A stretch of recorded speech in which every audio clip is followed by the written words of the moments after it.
Okay, great. Now I started the recording, and so let me shortly introduce myself and then Julia. So hello everyone, I'm Jacob Spanker. I'm the Vice President of the International Social Capital Association and also a knowledge transfer between research and practice. One thing that to foster this, we regularly hold webinars like this one today. Our agenda for today is like always. We will first have the presentation and then the discussion session. If you have any questions, please feel free to post them in the chat. And it would be raising a question or giving a discussion point. And this webinar will take around 1.5 hours maximum. So to introduce our webinar speakers today, it is my great pleasure to welcome Julia Freeland-Fisher. Julia is the Director for Education at the Christensen Institute. She studied in Princeton and holds a doctorate in law from Yale. So talking about how important social capital is to get to places, if you need someone who's an expert for Ivy League university, you're at the right webinar. She has published several blog posts about the role of social capital in education.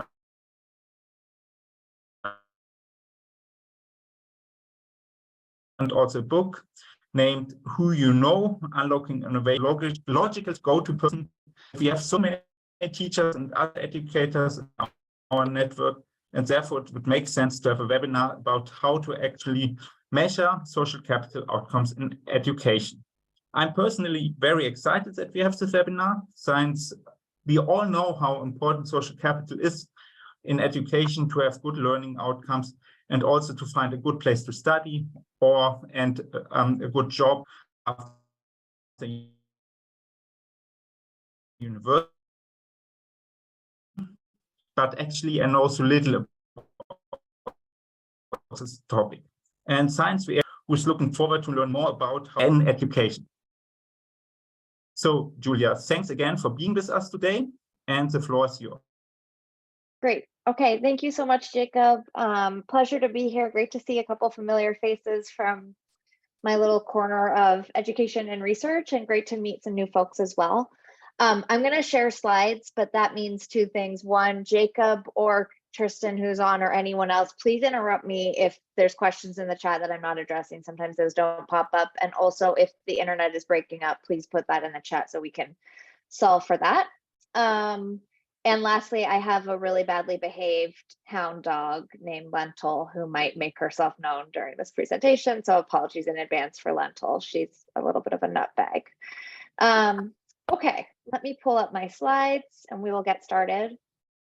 What I want to talk about today is give you guys a little bit of background on who I am and where I work and the work that we've been doing at the Clayton Christensen Institute to study social capital in K-12 schools and higher education institutions here in the United States for the past few years. The bulk of my presentation is going to be about the measurement work that we've done, really trying to understand what are schools and nonprofits or NGOs currently doing to understand young people's access to relationships and their ability to mobilize those relationships.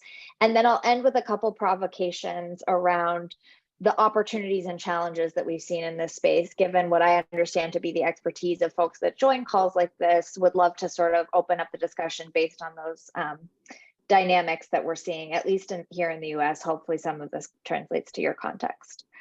So again, we'll give an overview. I'll talk about the research itself around what we call the missing metrics, sort of measures around social capital for young people, challenges and opportunities, and a discussion.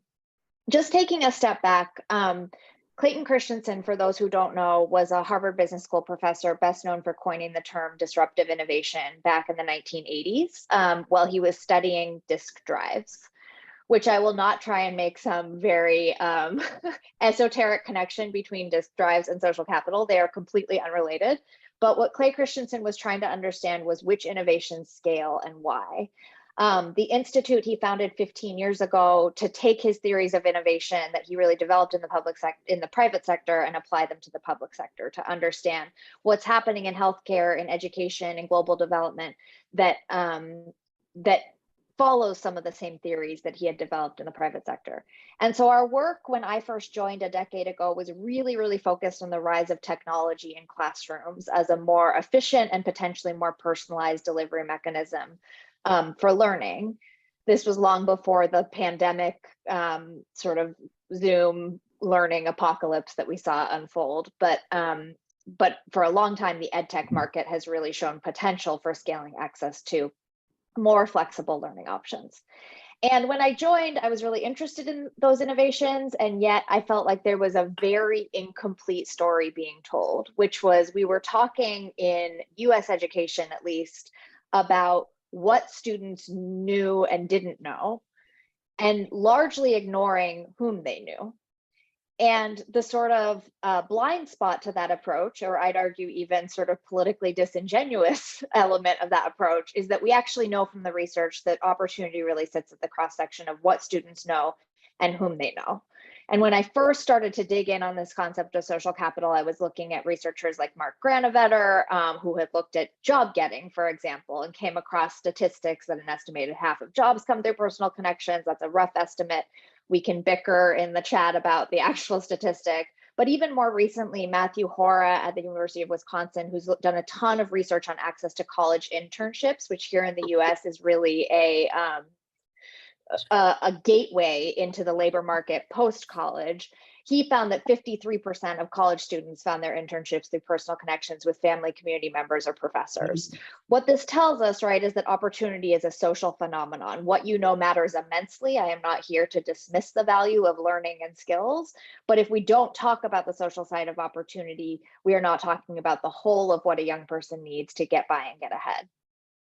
Some of you will know also more recently, a researcher named Raj Chetty here in the United States, who runs a group called Opportunity Insights, has done a bunch of research trying to understand the mechanisms of economic mobility and has found a specific type of social capital that he calls economic connectedness, or cross-class friendships, is one of the leading predictors of the likelihood that a young person will eventually rise out of poverty in adulthood.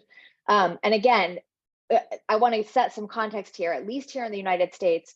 We are very vocal about schools being engines of opportunity, or leveling the playing field, or creating more opportunity regardless of where you grew up or what your family income is.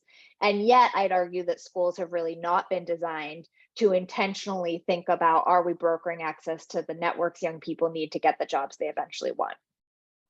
So with all that in mind, I started roaming around trying to understand who was doing interesting things in the education space around building, brokering, and measuring students' networks. In 2018, we published a book called Who You Know that feels very out of date right now, given all the ways the world has changed. By the way, the we is that my husband, who has nothing to do with education or innovation, he works in national security, but took 6 months off and worked on the book with me. So social capital in action, you don't accomplish these things alone. So credit to him. And since then, we've been tracking both the rise of education technology tools that are starting to foster new connections for young people using sort of social media, but not the evil kind that has sort of led to the decline of democracy. And we've also started to try and write about largely nonprofits and NGOs that are doing really interesting work to grow and diversify students' networks. So all of that lives at whoyouknow.org. Feel free to check it out. I'll end with one last thing. And again, knowing the expertise of some of the folks on this call, we could just spend the next hour debating the definition of social capital. I'm not necessarily interested in doing that today, but I know that it's always open for debate among researchers. We took a sort of, we read a lot of Nan Lin's work. He's a researcher at Duke University. And decided that in our definition, we wanted to bake in not just students' access to relationships or networks, but their ability to mobilize those networks, that it becomes social capital once those resources within networks get mobilized. We'll come back to that because I think that in our most recent work, and we have a guy named Brad Mitchell on this call, I don't know if he's still on, who's been doing some implementation work with us in the state of Colorado. I think that ability to mobilize, the confidence to mobilize a network, the confidence to even reach out to someone is such an enormous factor in whether the relationships at a young person's disposal are actually translating into new resources, that I'm really glad that the version of me 7 years ago decided to bake that into how we talk about this, because as an advocate in this work, I think we're trying to help schools understand that ability to mobilize is really critical. Again, I know there's other definitions though. The only other thing I want to say here is that we really focused on students as individuals. If you look at folks like Robert Putnam's work of social capital as a community level resource, not here to dispute that that's important, but we're really thinking about, as an individual, what is the stock of social capital that I need to get by and get ahead, and how might schools be investing in that at the individual level? And our big argument is that schools, alongside credentials, skills, and knowledge, should start treating social capital as an outcome in its own right. And this comes from, in the United States, decades of failed reform efforts where we shift young people gradually along the academic pipeline, and we solve one problem only to find another problem around the corner. So a ton of will went into addressing high school graduation dropouts 10, 15 years ago. As those gaps shrank, as fewer students were dropping out of high school and more were completing, fewer students were going into college. As we got more students into college, fewer students were graduating college. So it's a leaky pipeline. And if you look at the research on what drives things like persistence and long-term success, as many of you know, social capital is a huge part of that, both having a support network and having people willing to broker access to new opportunities. And so as an advocate, less a researcher, but an advocate in this space, we try to talk to schools to think about social capital as a renewable resource.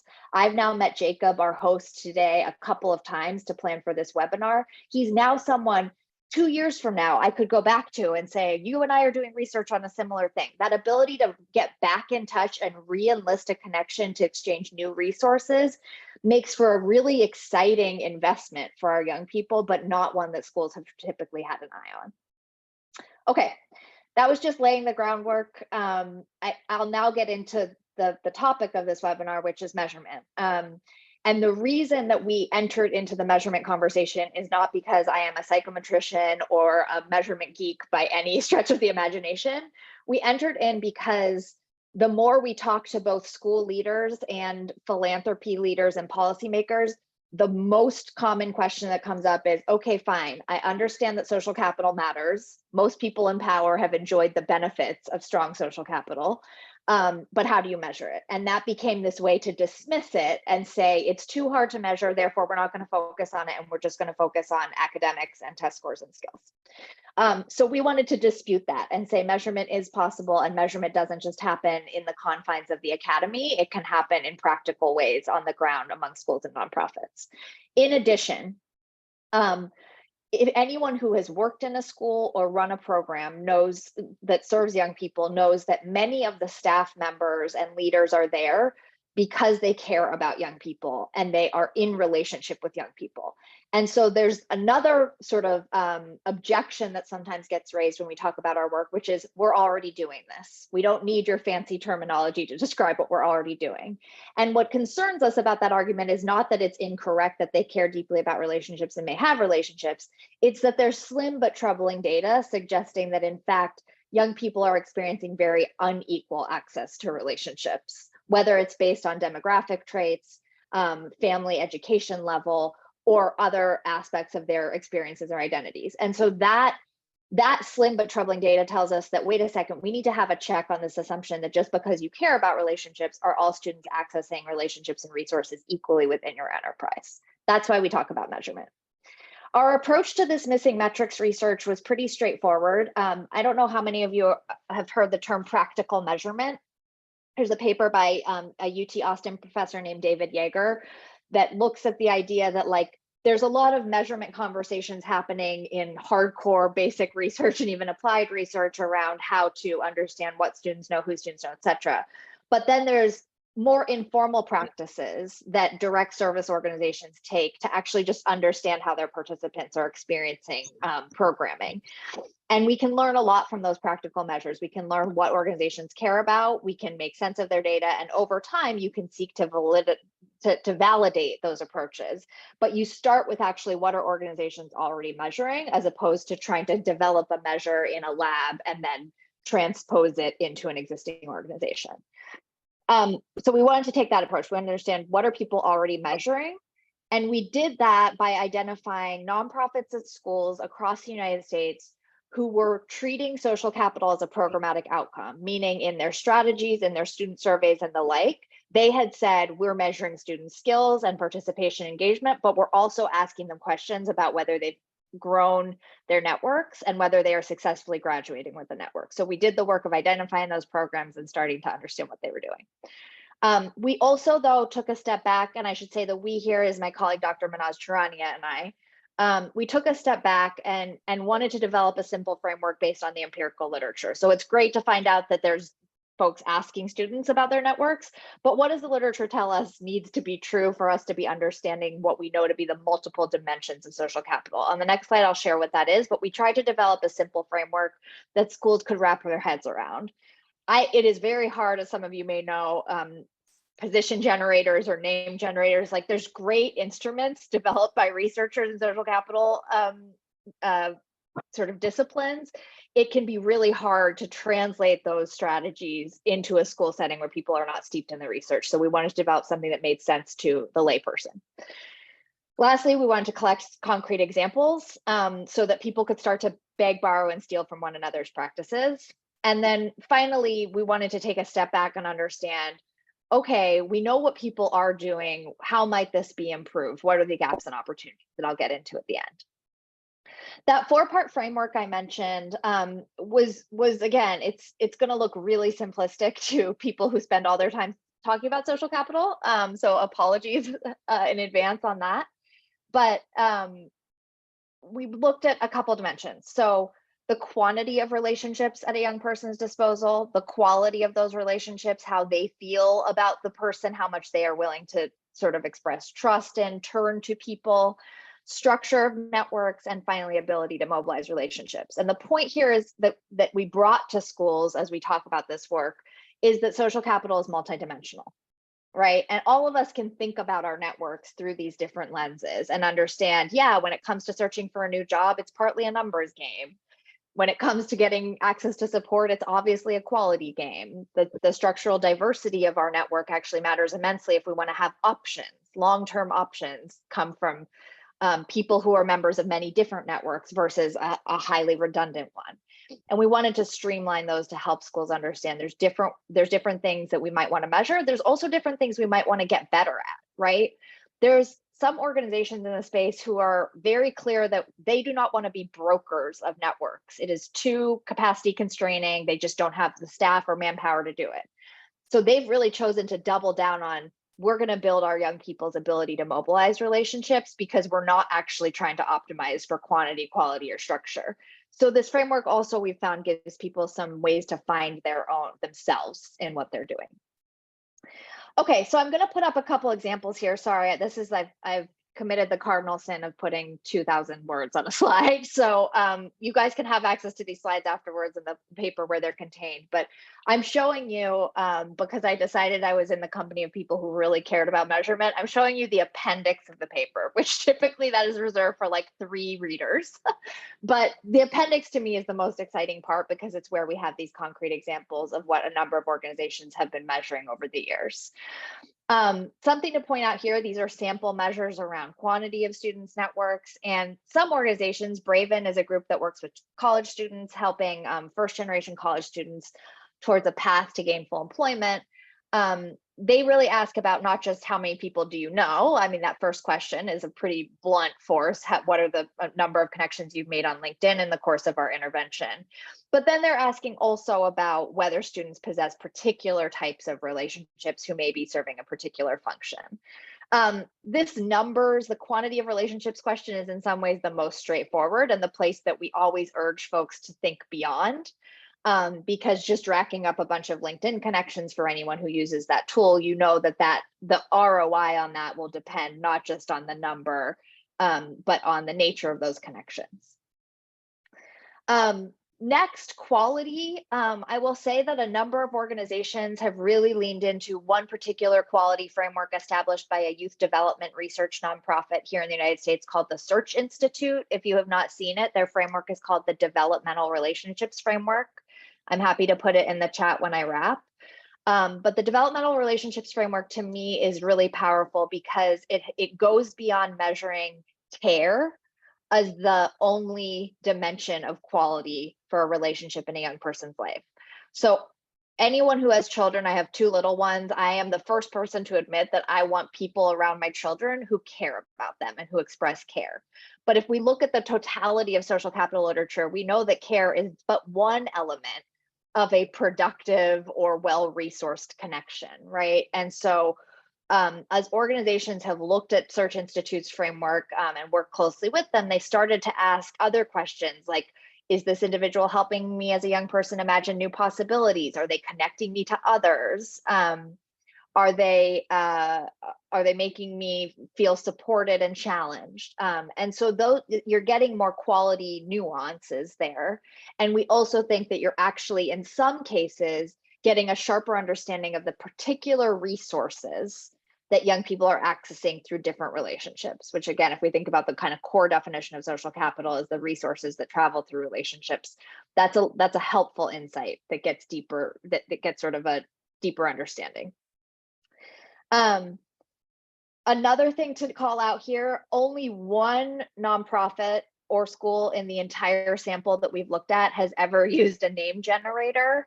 For those who don't know, a name generator is sort of asking a survey taker to name people who fit certain criteria. It's a way of, on the one hand, measuring size of network, but you can also, depending on the way the question's being asked, you can get a sense of quality, right? And so Future Focused Education is in the state of New Mexico here in the United States. They work on internships for high school students. They did a very full stack evaluation where all of the high school interns were being asked to list all of the people that they interacted with throughout their entire internship experience, and then a battery of questions about the nature of those connections. This supervisor helped me learn from my setbacks or worked with me to solve problems, getting under the hood of not just you met someone in this internship, okay, what actually was exchanged within that connection.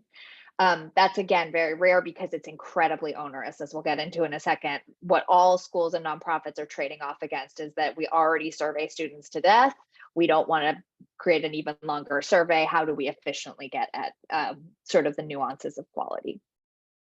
Structure of students' networks, just taking a step back for a sec, there's 2 elements of structure that are important if you look at both the youth development and social capital literature, and they are seemingly contradictory. Which I think can be hard for schools to wrap their head around. The first is that we know from researchers like John Zaff at Boston University that young people need a web of support to help them get by.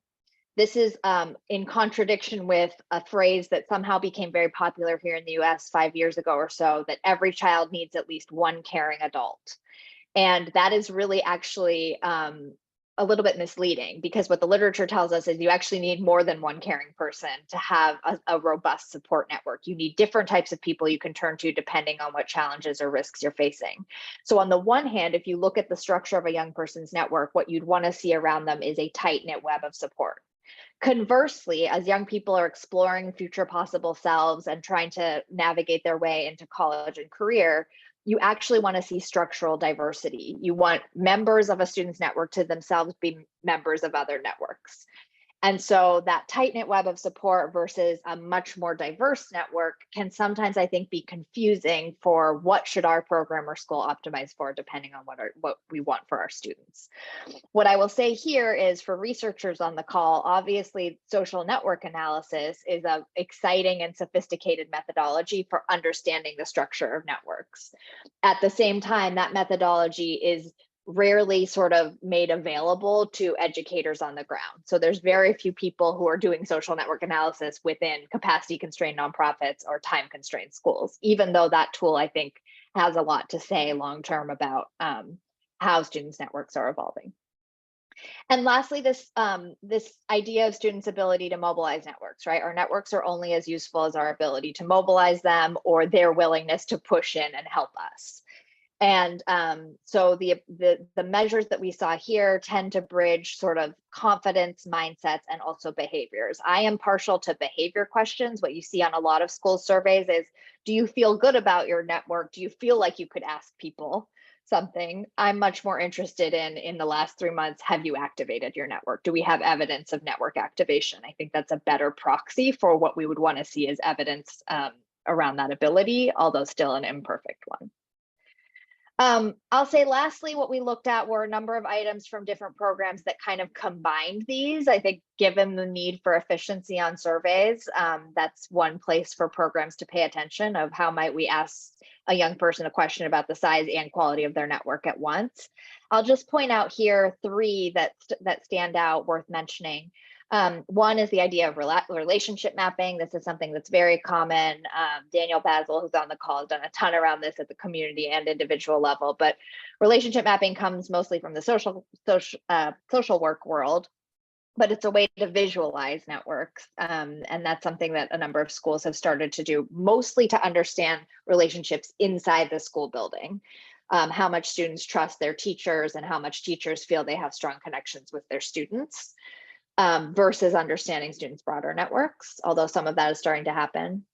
We also see an emergence in the education technology space as there's new tools to try and sort of credential and measure learning, attaching those credentials to people who can vouch for what students know. So the closest analogy to this, if anyone uses LinkedIn on this call, is you can get like LinkedIn recommendations, right? Where someone vouches for your skill.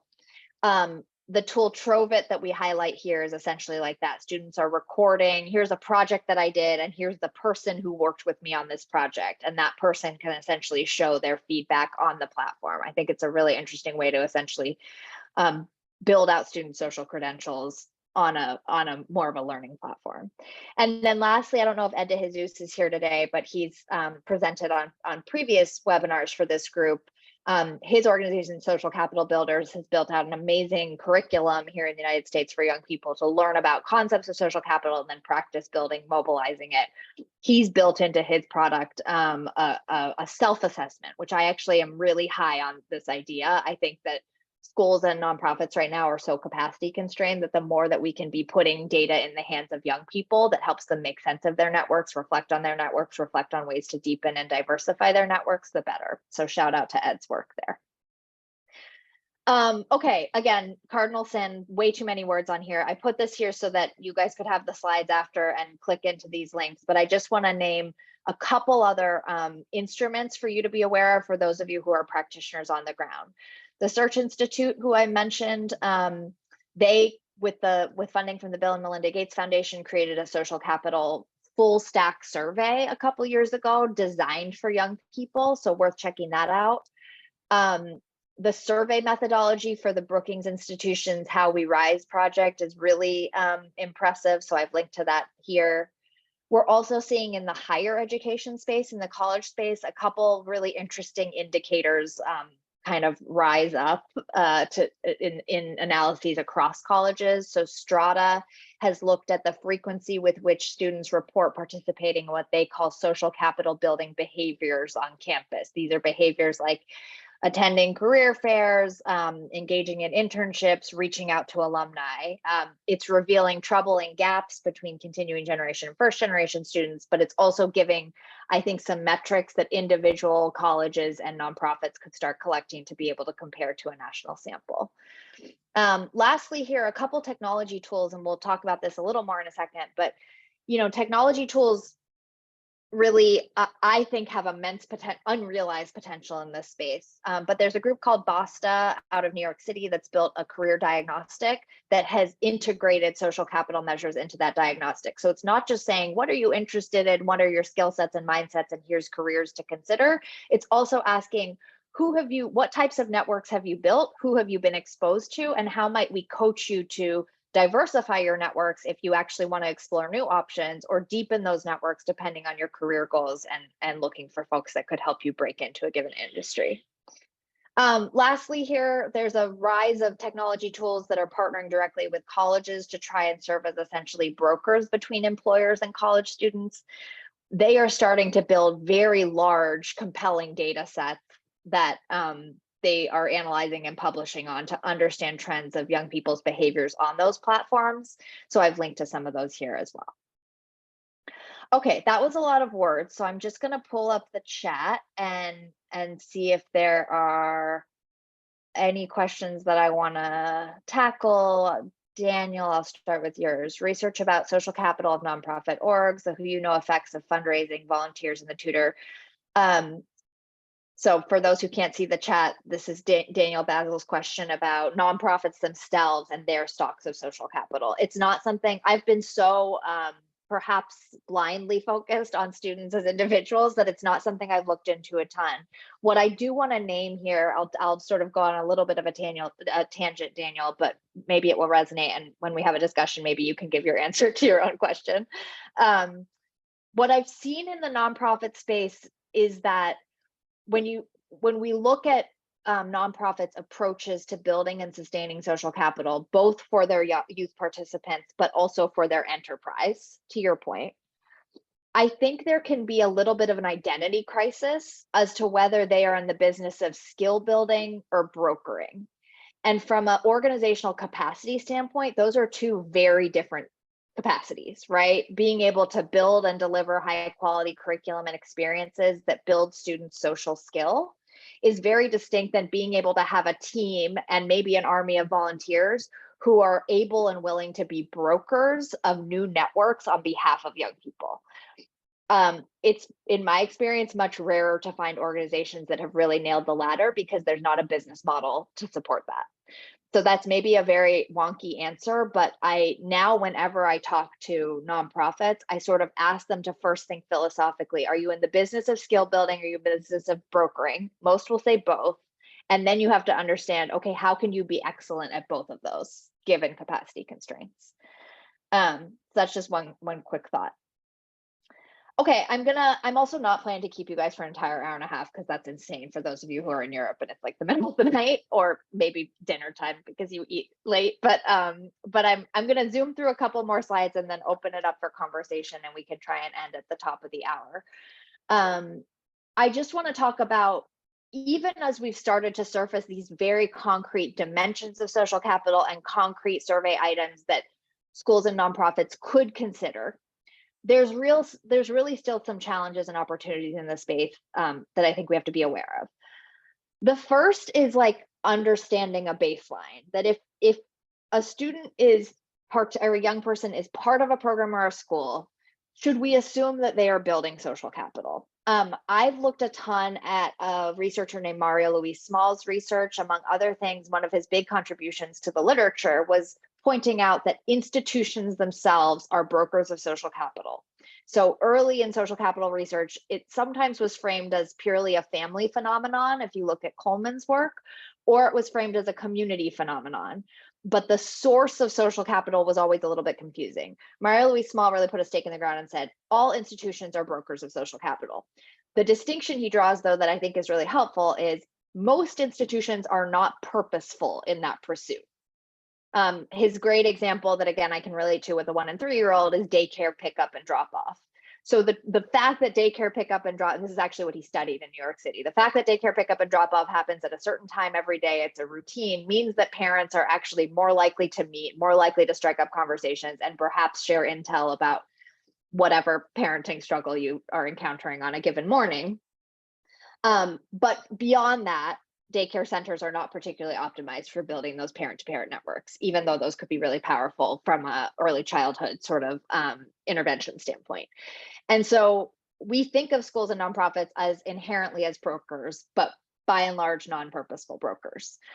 One thing that has led to is an imperfect process, and Brad can maybe attest to this as someone who's partnered with us, like we try to help people think about what is your relationship model. If you were to draw a young person at the center, what are all of the relationships that you are putting within reach for that young person? And can you think about where you could actually turn the volume up on that? Which of those relationships are actually critical, but you're inadvertently leaving to chance? That's very different than a chart that shows your org structure. It's very different than a curriculum. It's a different mental model of your program that I have found is really hard for schools and nonprofits to fully wrap their head around, and therefore getting better at this can be tricky. So I pose that as a sort of opening in this space, that I think we need better ways for organizations to think about what is my relationship model and how could I improve upon it? Not what's my organizational model, not what are my KPIs or whatever they're measuring. The other thing that I think is a dimension of this in the space is that different institutions do appear to show that they are more sort of relational than others. This is the Search Institute's research on staff to youth relationships in different settings. And what you can see here is that the strongest youth and adult relationships, as using their developmental relationships framework, are being developed in out of school time. Daniel, I think you can nod along to that as a phenomenon you've observed. So what that means is just like we can't treat all settings as equal. And I think that's a real risk in how do we make different measures that are appropriate to what's feasible in different settings. Okay, another challenge, this is maybe very obvious to those of you who spend a lot of time thinking about social capital, but it gets back to that caring adult complex that I think we have in the youth serving world, which is that we've decided, in part because of research and in part because of, I think, mythology, that care is the epitome of quality, that if an adult cares about a young person, that is a solid relationship. What we know from some of the research, this is of adults though, is that perception of care and actual helping behaviors can diverge. This is research from Brookings Institution, and it's among adults, so it's sort of meant to more illustrate the point, but maybe some of you can relate to this. So they ask people, do people in your neighborhood get along well? Are they willing to help? Do you wave to them, right? These sorts of questions of like, is there goodwill and good feeling among your neighbors? And the answer is largely quite positive. And then you ask, how often do you actually help one another? And that percentage plummets. In other words, when we are asking young people questions about care and belonging, I worry that we are still missing the extent to which resource exchange and actual help or door opening is occurring. This is a larger theme here in the United States. When you look at SEL, belonging, the loneliness epidemic, there's good reason to look at measures around care and belonging. I just think it doesn't tell us the whole story, and we need to be sort of wary of that. The equivalent of this in the online world, right, is that online platforms tend to measure engagement. But engagement doesn't actually tell us the degree to which resources are being exchanged during said engagement, right? So if I were to connect to some of you on LinkedIn after this webinar, that's very different from, that would show up as engagement. It's very different from us having a messaging back and forth where we're sharing information. So these are just ways in which I think the education system has some proxies for relationships in place, but that are not getting us all the way to social capital. Another, again, maybe super obvious dynamic, but that has just become painfully clear, particularly as we've worked with models that are thinking about connecting students to employers. So whether that's through work-based learning and internships or projects, it's that a relationship is a two-way street. So we can talk about how the student is experiencing the relationship, but do we also have an understanding of how the adult is experiencing the relationship and vice versa? Perhaps unsurprising, what Search Institute has found is that these experiences vary. Teachers and staff, this is staff also in out of school time, are actually much more likely to report positive developmental relationships with young people than the inverse, than young people are. And so what does it mean for a school or program to think about a two-part definition of relationship quality? How can they do that pragmatically and in an efficient way? Second to last dynamic that has been really tricky is that although I have focused so much of my time and energy understanding what schools and some of their nonprofit partners can do in this space, when you look at a school or a program, you are essentially looking at what researchers would call a bounded network, the networks within that institution, within the four walls of the classroom or within a nonprofit program. And yet we know that students have networks far beyond those programs, what you would think of as their unbounded networks. And very few programs have a handle on who students know and trust beyond their school or program. It's not data that's collected, it's not data that's valued, and it's not data that they necessarily know what they would do with. As a result, though, we're getting a very incomplete story, and we may be over-indexing on the relationships inside of a program rather than actually capitalizing on the relationships beyond that program. Here's some data from the work that we've been doing over the past year or so with career-connected learning programs, largely at the high school level. We asked students, this was through a third-party evaluation with AIR here in the United States. We asked students participating in this survey, who is talking to you about your future careers, and who have you asked advice from in the past few months about your future careers? Now, I think this is a fascinating diagram. The social capital scholars on the call can say that this is an incomplete proxy, I know.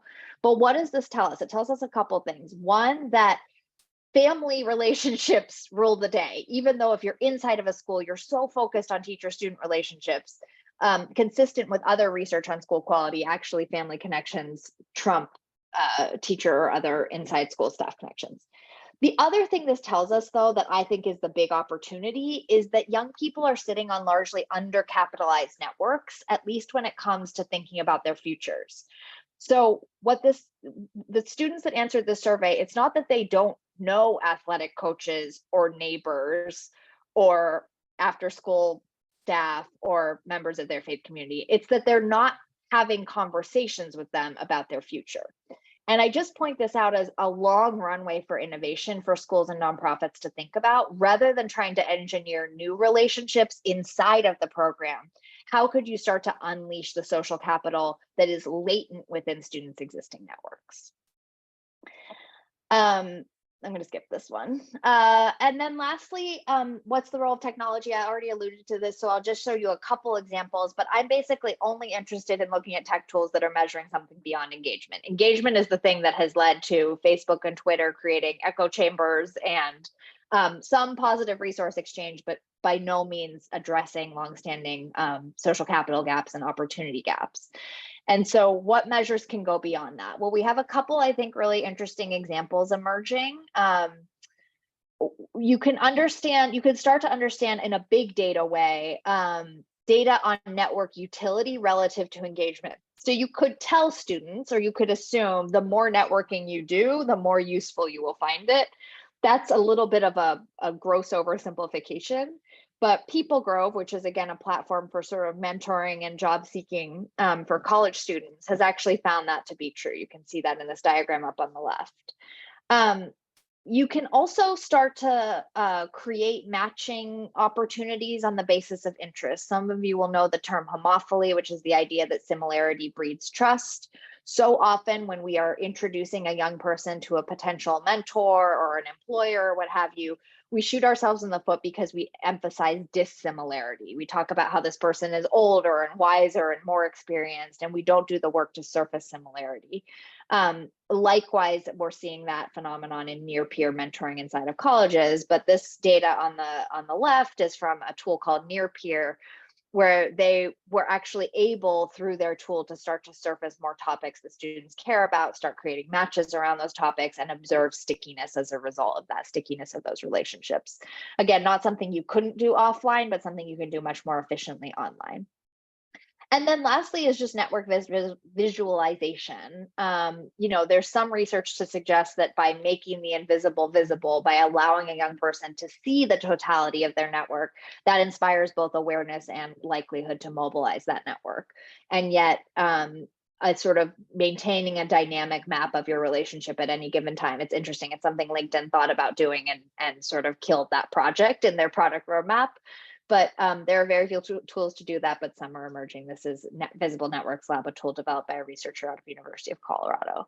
So again, I think there's some affordances of technology that may not be the obvious ones we think about, but that are actually unearthing the ability to look at patterns and new dimensions of relationships beyond just clicks and connects on things like LinkedIn. So I'm gonna end there. I know that was all the words. But I'm going to stop sharing and would love to just open it up, Jacob, I think, for discussion. I always like questions and comments, but also I'll sometimes use this framework. I don't know how all of this translates into into your native languages, but endorphins and alarm bells. What excites you about this stuff? And what do you find alarming or is a red flag for those of you in the field working with young people, how this could all go awry very quickly, as many efforts do to improve our schools and youth serving institutions. So I'm going to stop sharing and open it up, Jacob, unless you want to chime in. Yes, thanks, Julia, for this fascinating presentation. I hope I'm not breaking up anymore. I now switch to mobile data. Sorry, I don't know what happened before. First, I think it was a great presentation, and to come back to data, the participants number increased during the presentations, which happens only if people are really interested.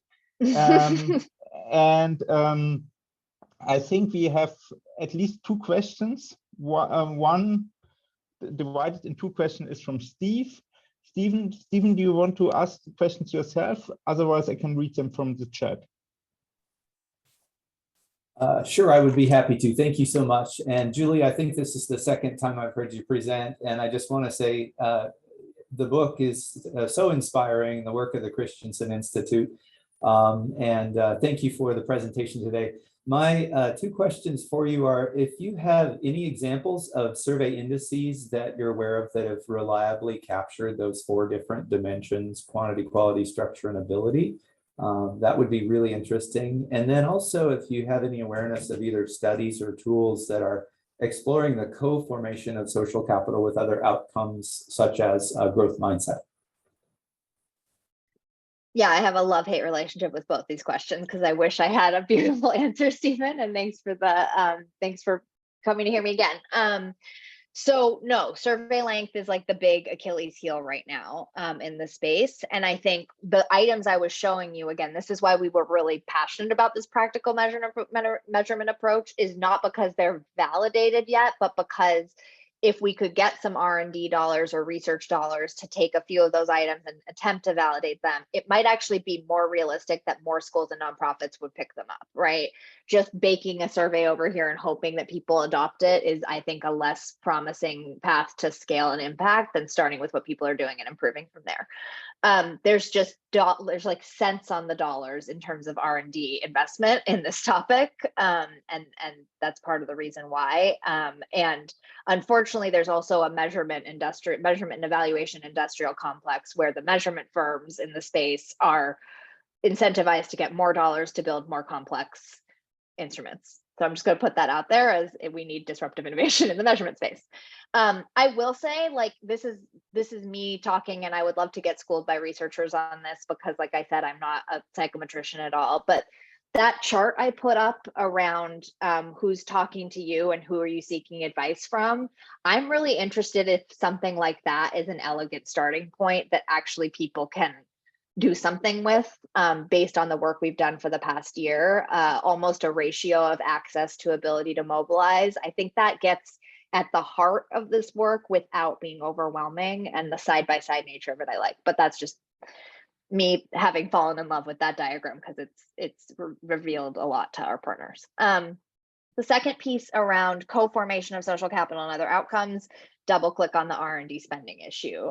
Not a ton. I will say a really recent study that came out that I think is really powerful from Matthew Kraft at Brown University. He's done a ton of work in the high dosage tutoring world, but he recently published a super impressive RCT on access to informal mentors inside of schools, and found that young people, they looked at twin effects, like they really control, it's a very highly controlled experiment, found that young people who had informal mentoring relationships with teachers or other staff inside of schools were 9 percentile points more likely to enroll in college. So that's like the best example I've seen of like, okay, here's an outcome that schools already care about, and here's where relationships are having a longitudinal effect on the likelihood of that outcome.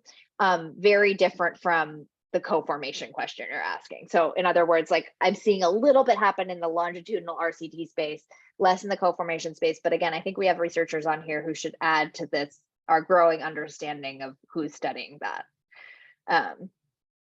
But thanks for those great questions, Stephen. Okay, the next one is Deepak. Deepak, do you want to ask your question?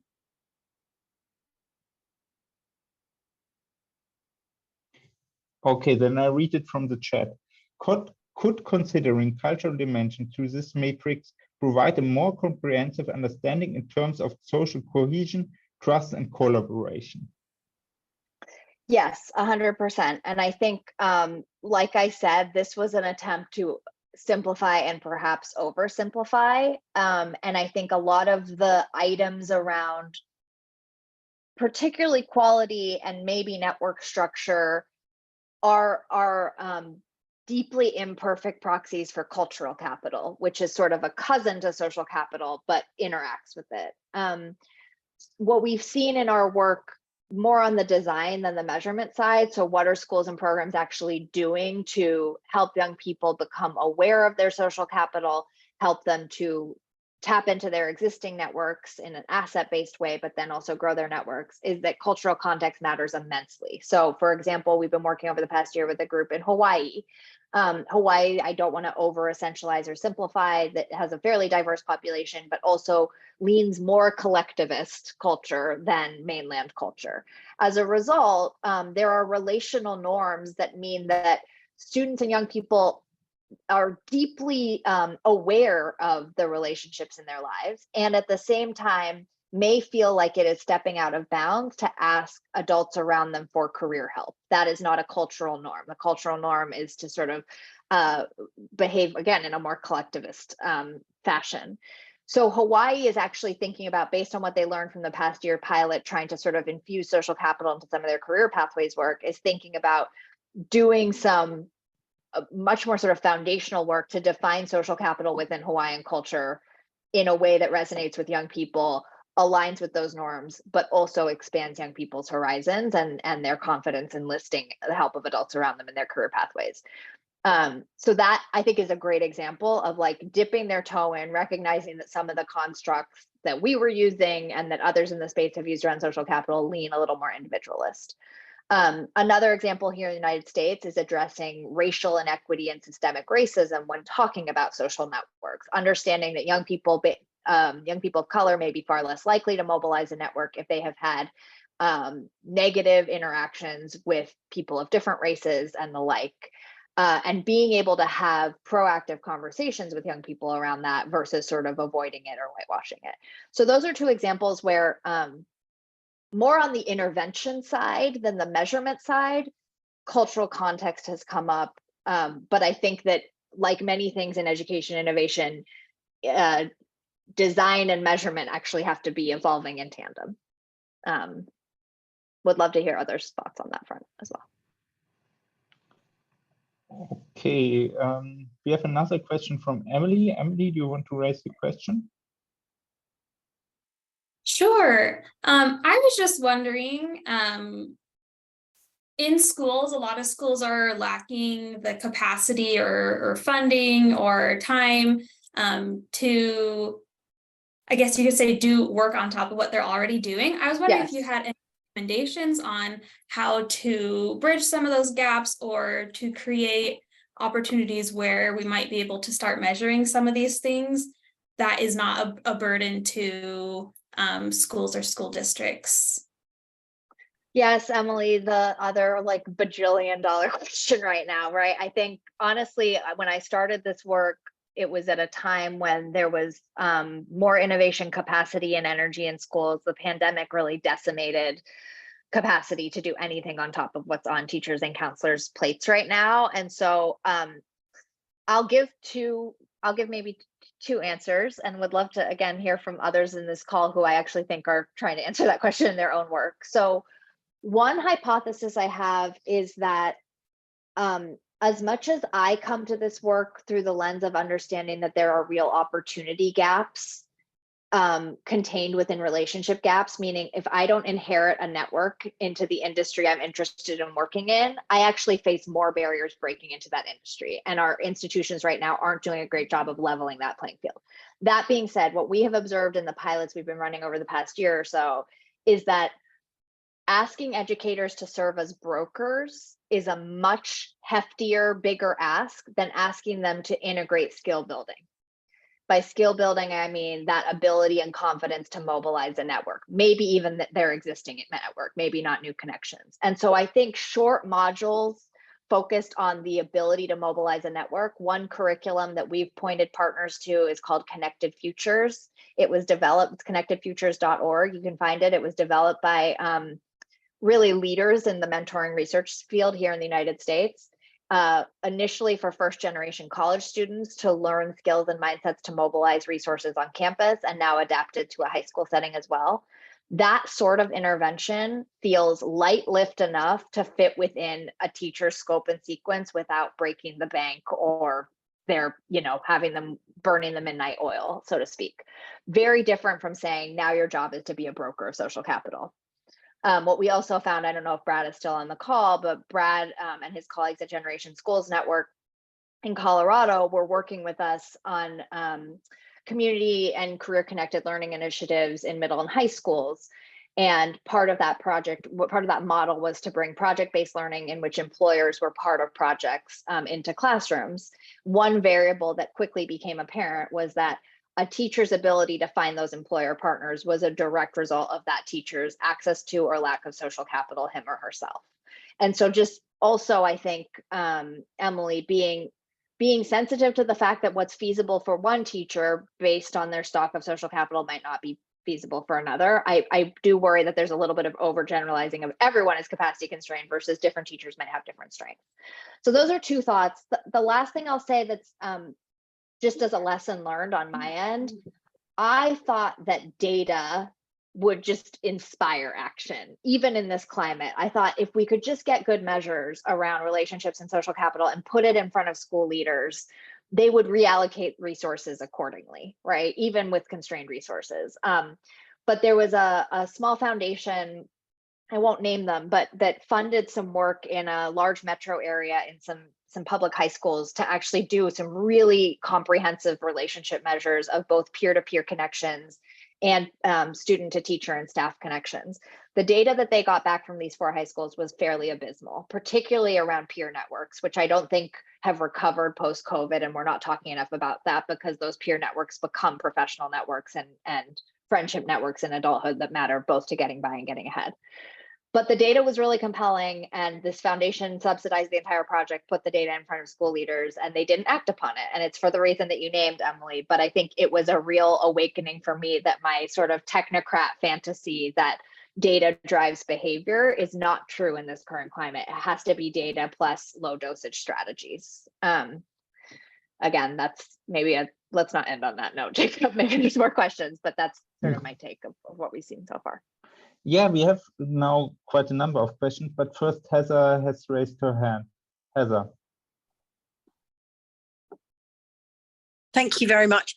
Hi, I'm first of all, everybody, I'm speaking to you from the Social Network Analysis Conference in Portland, Oregon. And next year, this conference will be in Scotland at my employer. At university, and I hope we might come to Scotland and have a whole social capital theme. So I would welcome anybody who wanted to do that. What I wanted to ask you, Julia, was that I wrote this in the chat actually, but earlier you made an right at the beginning of everything, and by the way, it's been brilliant and very inspirational to hear from you.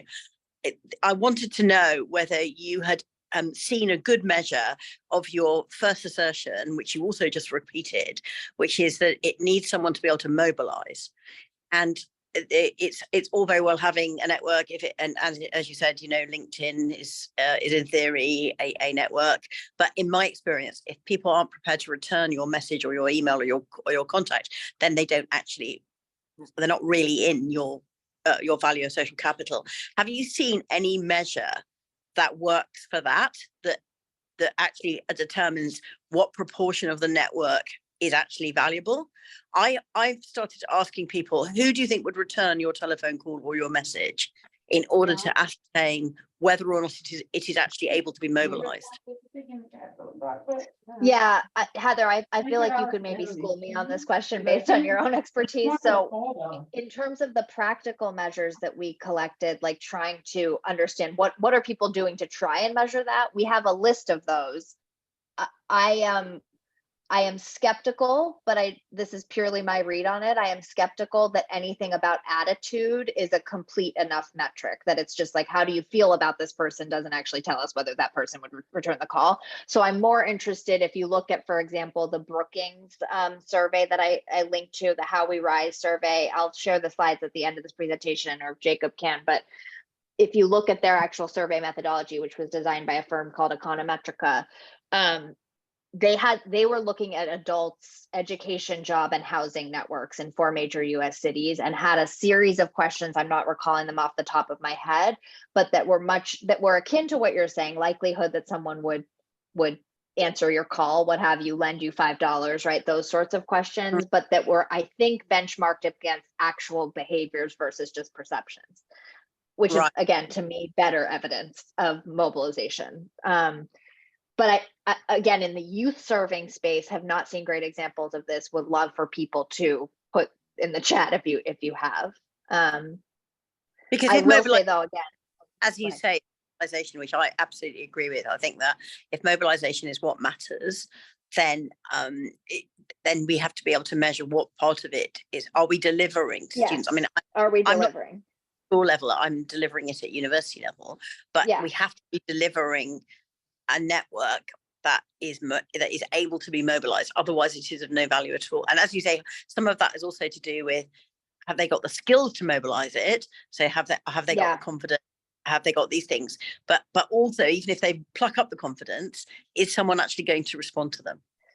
Yeah, so let me actually, I'm so glad you said that, because that actually cues me remember one thing that I wish I had said when Stephen asked his question. I think he hopped off, but I'm very excited, practically speaking, but also potentially because you get better quality data around pulse surveys around this. And the best example I've seen is a international network of project-based or internship-based learning high schools called Big Picture Learning.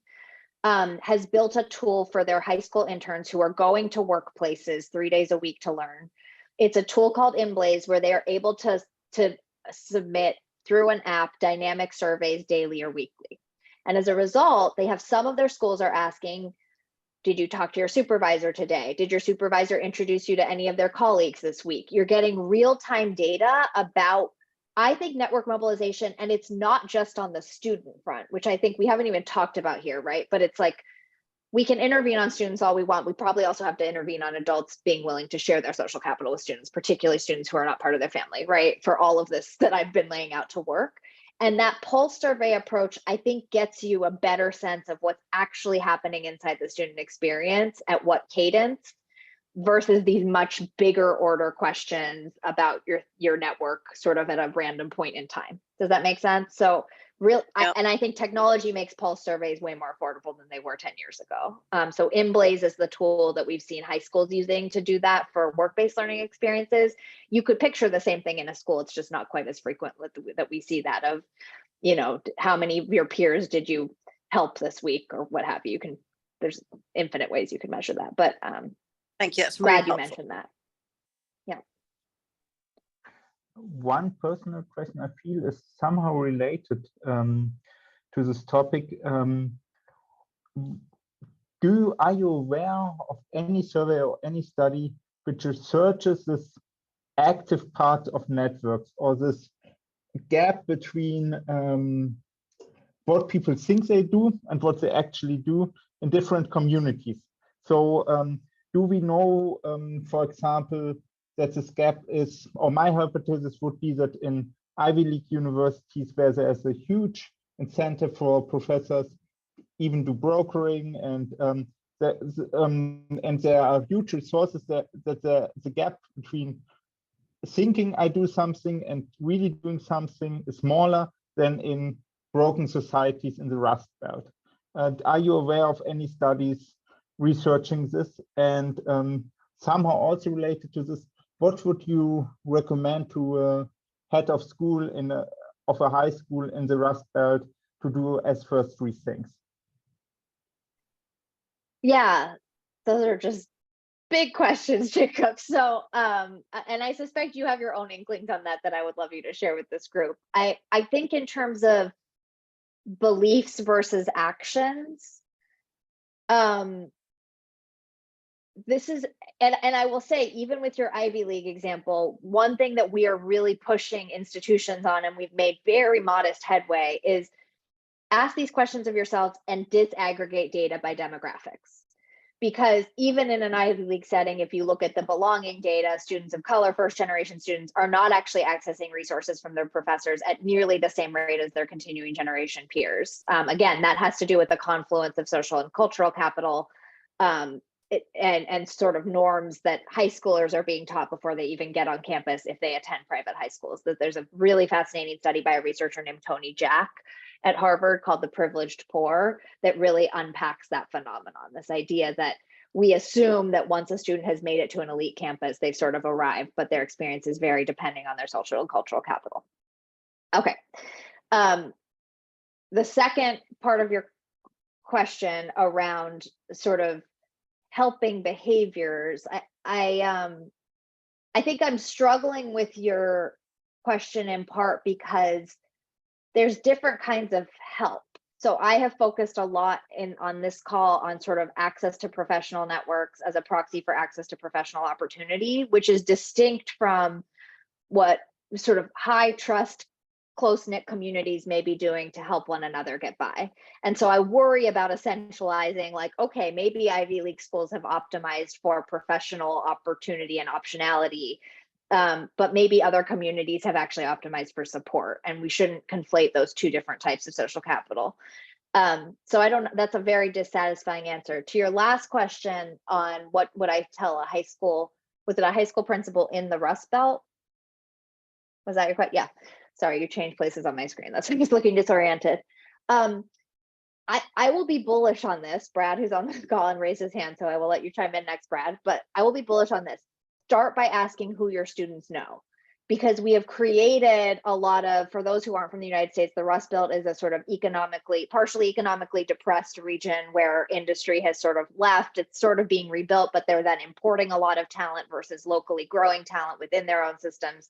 Very oversimplified. But because of some of that, like, we assume that building social capital is meeting new people rather than having new types of conversations with people you already know. And I am really persuaded that, like, in the school leader first needs to do a deeper dive beyond caregiver and emergency contact information in terms of who is in students' networks that could be enlisted in the project of helping them get by and get ahead. That is hard work. To Emily's question, I don't know where you come up with the capacity to do that, but I would warn against a mental model of we need to sort of network students beyond their existing communities, even though we have no idea who's in their communities to start with. So that's a tunnel vision school phenomenon. That's not a social capital theory phenomenon, if that makes sense, Jacob. Brad, you came off and I know you have thoughts on this, so go ahead. Well, that's a great thing. But I actually, well, I kind of get it at it. Good to see you. This is American specific, and I apologize for that for our international colleagues. But the recent Supreme Court decision about affirmative action kind of plays into some of the stuff you just talked about. So I guess I have two questions. One, your thoughts about the relationship between social capital, care and feeding, and educational equity, and should it be part, and what should it be in the school experience? Because I think you're right on your last point about the school experience is where the social capital base starts. And so, do you have any thoughts, particularly in the American context, of this shift now on affirmative action, and what that might be? And it kind of relates to the privileged poor aspect of it too. So I thought if you have any points of view, not that I want to get into a big affirmative action thing, but the affirmative action issue it makes social capital even more apparent and moving forward. Yeah, so for those who aren't here in the United States, recently our Supreme Court made a decision around affirmative action, which is the idea that colleges can weight race as a factor in college admissions to allow historically marginalized racial and ethnic groups greater access to college going opportunities. And this has been a long-standing debate in our educational system, sort of 40 years of progress in getting to a place where we were acknowledging that there are race-based opportunity gaps, and that has now been essentially decimated by our more conservative Supreme Court. Said by someone who works at a nonpartisan think tank, I will end there editorializing what happened. What I think we need to pay attention to is that all of the literature here in the United States shows that there is a college connection premium, meaning college graduates have a greater stock of social capital, not just on this getting ahead front, but also on friendship circles. And that's research by Daniel Cox at American Enterprise Institute, has done amazing work on that front. Raj Chetty's data that I mentioned before, showing that economic connectedness is a predictor of economic mobility, what they found was that college grads were finding those connections disproportionately through the college going experience. What I think is partly happening, at least in our climate right now, setting aside affirmative action for a second, is that for some reason in polite company, we cannot admit that colleges are engines of social capital. And leaders of higher education are not actually incentivized to double down on that value proposition, because we fund higher ed on the basis of enrollments, not on the basis of student success. So as a result, even this glaring advantage that you get from spending 4 to 6 years on some campuses does not actually figure into how we talk about the value of higher ed in our policies or in our business models. So there's a huge reckoning, I think. My hope is that twofold. One is that this prompts even more ongoing conversations about opportunity gaps, because that is really what's at the heart of educational inequity. We talk about it on the back end as achievement gaps and attainment gaps, but opportunity gaps are what's shaping those. And I think the reason I embarked on this research is that social capital, I think, is the best hidden currency in the opportunity equation. It is a huge part of opportunity gaps that we don't talk about. But just to get a little more optimistic, Brad, you know that's not my leaning, a little more optimistic as I end this rant, I think that part of what this decision, in addition to the crisis that is higher ed enrollment outside of elite institutions right now, is going to lead to is having to actually step back and think about what are our colleges actually designed to do. And my hope is that we will acknowledge that they are there partially to afford access to connections, not in a gross way that makes inequality even worse, but in a way that makes us more human and egalitarian. So I think there's an opening there from a reform standpoint, obviously not from a legal standpoint. Oof, Friday afternoon with Brad Mitchell always gets there. Sorry, go ahead. Okay, great discussion. Brad, you have a follow-up question because your hand is still raised, or? Okay, great. No, that's just how he uses Zoom.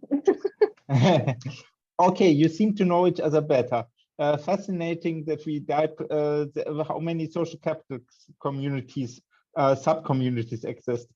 We still have a question from Daniel Basil. Do you know if social capital theory is even taught in education courses at universities or continuing education? Daniel, you want to raise or explain the question a bit deeper?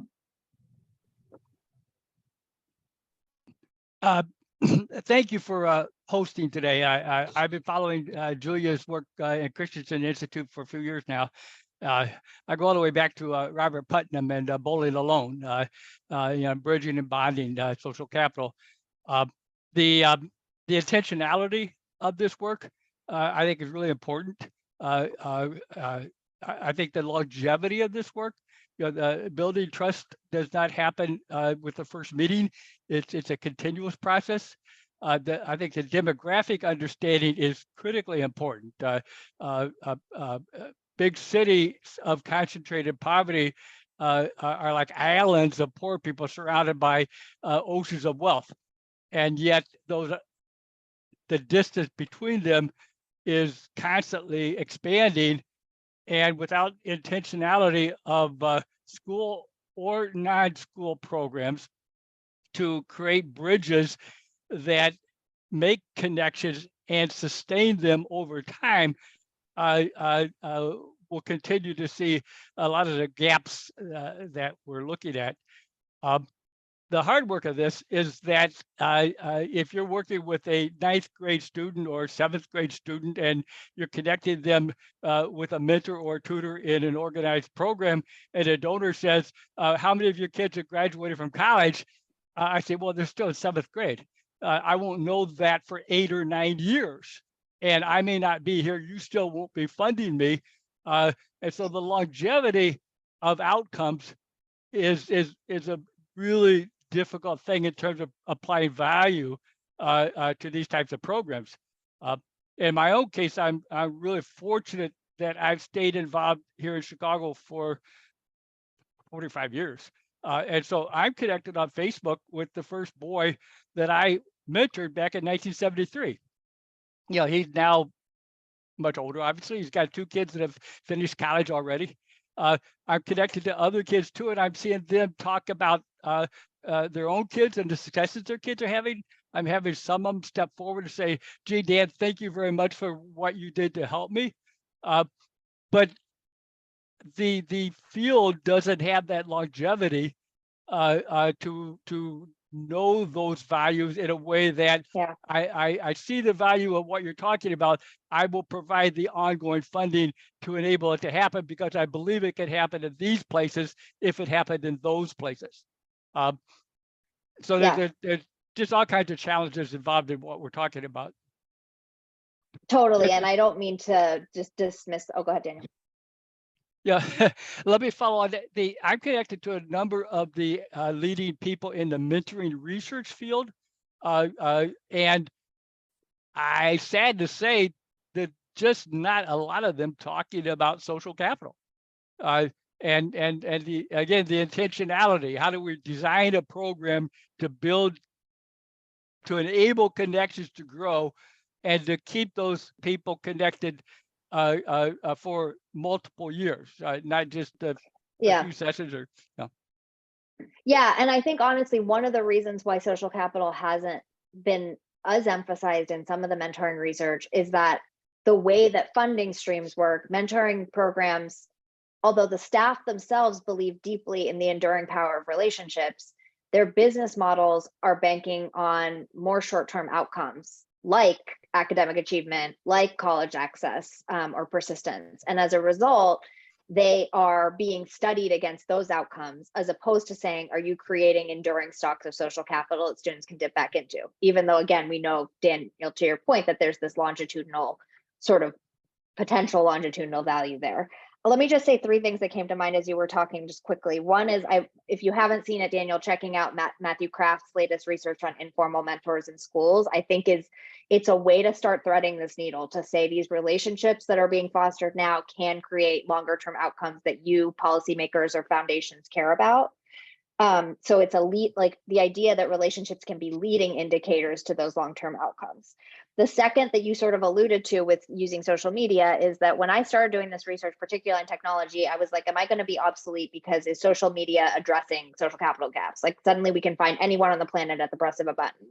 What we concluded is that what social media is disrupting is not the composition of our network so much as the decay rate of our networks. That's drawing partly on Robin Dunbar's work, looking at the fact that like people's networks didn't really get bigger with social media because our brains still can only handle so many connections, but our ability to maintain and efficiently update large swaths of people in our network went way up. And that's really exciting. And we actually are raising the first generation who could fully benefit from that across a lifetime.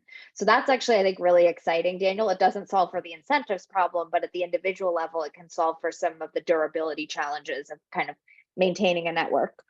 The only other 2 things I'd say is I do caution it. Sometimes I don't use the word mentor because of this. I think that if you look on at the research on opportunity, LinkedIn came out with a really impressive study last year, really confirming some of the causation behind the concept of the strength of weak ties, or we are more likely to find jobs and new opportunities through our weak tie networks. We don't always have to frame social capital as the long, enduring, deep relationship. Those are critical, and diverse weak tie connections are critical. And I think that we have to be able to hold both of those, both because of the burden on schools challenge that we're facing, but also so that we're not, I'm talking as an advocate now, we're not selling people on only that type of relationship as being a proxy for social capital. The last thing I've been testing out, again, as an advocate in this space who wants philanthropy to put more patient dollars into this work, is based on some participatory action research that Mentor, the national mentoring partnership here in the United States, ran, asking program leaders and staff to interrogate how philanthropy was helping or hurting the formation of social capital within mentoring programs. And the big bottom line, not totally surprising, is we need more long-term operating dollars so we have less staff turnover, because staff are actually enabling long-term relationships between mentors and mentees. So the frame I'm testing out is, okay, funders, you may not be ready to invest in patient ways in this idea of social capital, but what you're currently doing is harming relationship formation by giving short-term grants. We'll see if that sticks as a way to persuade people to actually look in the mirror and think about their investment strategies on a longer term, or at least a do no harm way. You know, one As other well. thing that I would add on to that is in the mentoring field, I divide mentoring from the Big Brother model of the one-on-one connection to site-based tutor mentor programs where there's a place in the community Yes. where kids and volunteers connect at certain times on an ongoing basis, which is facilitated by an intentional staff that supports those connections. You know, if you think of a wheel, the hub of the wheel would be the place, a timeline through that of one grade to a few grades ahead. The spokes lead out to the diversity of different volunteers who might come to that place. So a student might have a primary mentor during one year, but make weak tie connections with a variety of other people from different backgrounds at the same time. Yeah. And the primary mentor may not come back the next year, but the student already has an existing network of other people who would step in. So the discussion of the value of the site-based program like that versus the Big Brother model of mentoring, the site-based model isn't really being discussed a lot, and that I think is a miss. Totally appreciate that distinction, and think it echoes that my point around network structure and webs of support, that actually we as humans, not just young people, need multiple people to turn to at different moments. And if could we design programs with that in mind, versus what we've done for so long in education is prize one-to-one. That's become the most virtuous model of a relationship, even though it doesn't reflect what we know about human networks and human needs. So love that point, Dan. Well, and take that a step further. The site-based program that draws volunteers from a variety of different backgrounds and keeps some of them for multiple years, over time, there's a loop going on. There's a learning loop of the volunteer learning from the student, learning from the program, taking that back to family and friends, and then coming back with reinforcements. That is a model for sustainability if of those volunteers going back to where they came from and coming back with resources to sustain the program. Again, that's intentionality and that's program design, but it's a form of social capital at a level beyond the student. Okay, great. We are having time for one more question. Is still someone having a question? I don't see any questions. So then, thanks everyone for being here and for this great discussion. Thanks, Julia, for giving us the presentation and sharing your knowledge with us.